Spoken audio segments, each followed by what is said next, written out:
Ein legendärer Film, eine legendäre Szene. The Wolf of Wall Street und Jordan Belfort hat gerade seinen Job verloren als Broker und kommt ins Investor Center. Eine Firma, die nur Penny Stocks verkaufen, Billigaktien. Und sein erster Anruf, er ruft einen Klienten an und schaut, dass er ihm etwas verkauft. Und diese Szene ist legendär. Ich habe die Szene einmal abschreiben lassen und die gehen wir jetzt mal Stück für Stück durch. Was können wir aus dieser Szene, aus der damaligen Zeit, das ist ja über 20 Jahre her, was können wir davon übertragen auf unsere heutigen Verkaufsgespräche? Also, Jordan Belfort ruft an. Hallo John, wie geht's Ihnen heute? Sie haben vor ein paar Wochen an meine Firma eine Postkarte geschickt mit der Bitte um Informationen über Penny Stocks, die ein riesiges Ertragspotenzial haben bei einem extrem geringen Verlustrisiko. Klingelt da was bei Ihnen? Der erste Text.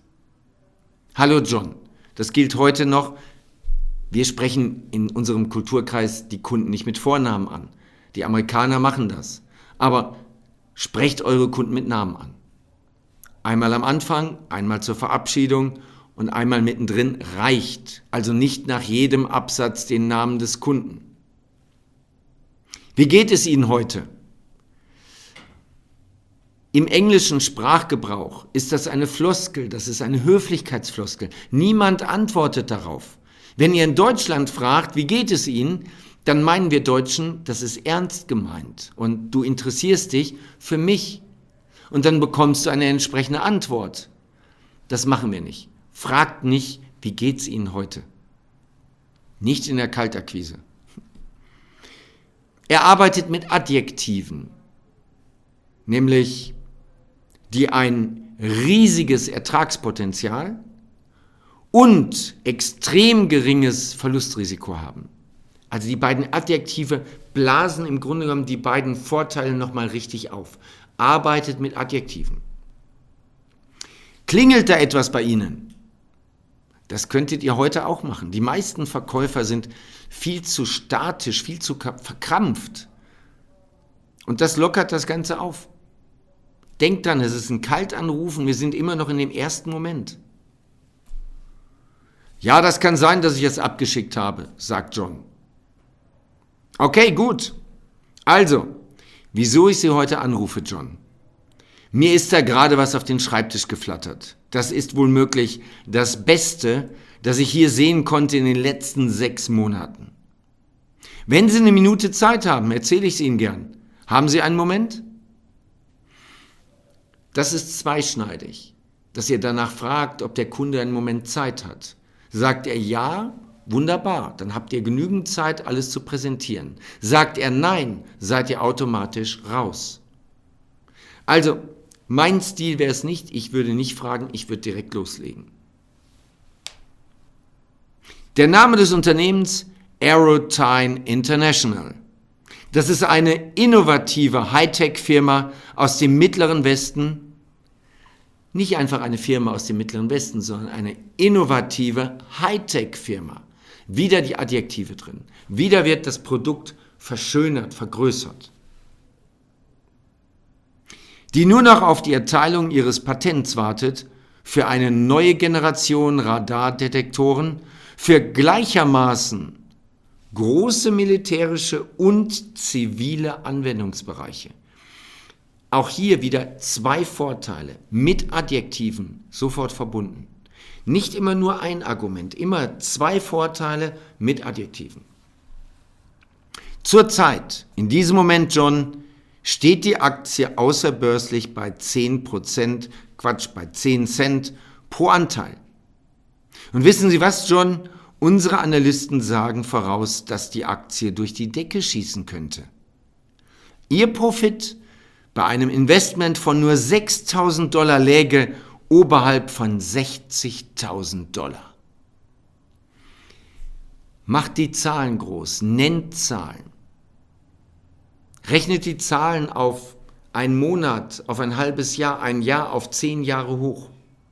Aber zeigt dem Kunden, wie viel Potenzial da drin steckt. Einsparpotenzial oder Verdienstpotenzial. Und es ist nichts versprochen. Er hat den Konjunktiv gewählt. Durch die Decke schießen könnte. Das ist keine verbindliche Aussage, aber es hört sich gut an. So viele Schulden habe ich auf meinem Haus, sagt John. Jordan sagt, genau, und Sie könnten Ihre Hypothek ablösen.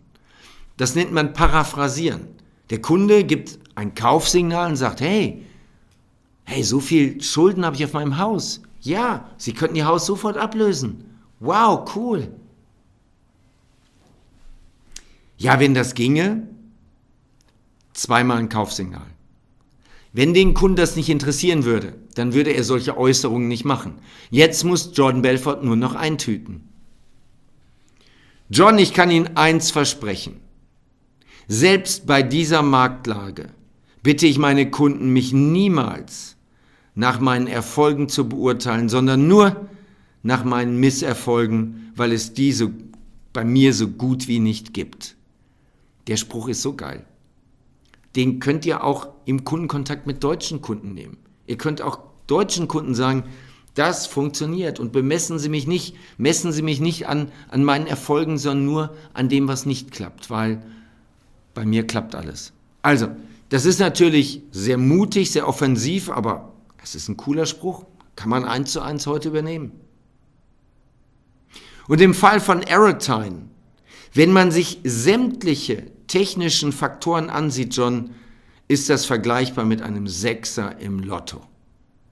Also auch diese Bilder zu nehmen, das ist wie ein Sechser im Lotto. Jeder möchte gern einen Sechser im Lotto haben. Wow. Okay, ich mach's für 4.000. Der Kunde kauft. 4.000, das sind 40.000 Anteile, John. Ich mache das schnell klar für Sie und meine Sekretärin meldet sich dann bei Ihnen mit der exakten Bestätigung. Klingt das gut für Sie, John?